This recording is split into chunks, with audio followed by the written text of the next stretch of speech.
sur ce sujet-là. Sur la question des 2 milliards d'euros.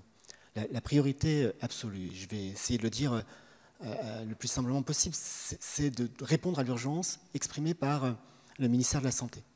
Le ministère de la Santé nous dit aujourd'hui, j'ai besoin de commander des masques, des équipements, de revaloriser les indemnités journalières.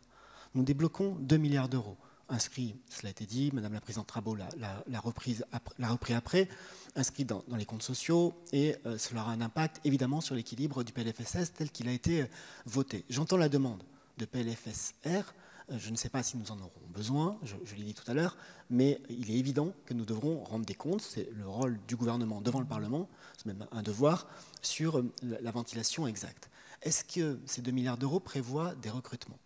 À l'instant où nous parlons, et en fonction des demandes qui ont été exprimées par le ministère de la Santé dans les derniers jours, la priorité des demandes concerne du matériel et les indemnités journalières.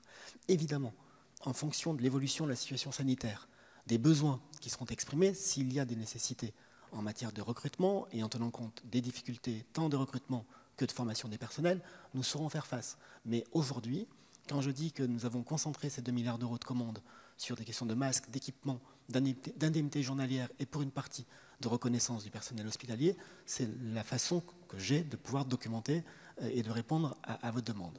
Nous préciserons tout cela et tant la mission d'information décidée par le bureau de l'Assemblée aura évidemment l'occasion, j'imagine, de solliciter le gouvernement et nous aurons d'autres rendez-vous parlementaires nous permettant d'apporter les précisions sur la consommation.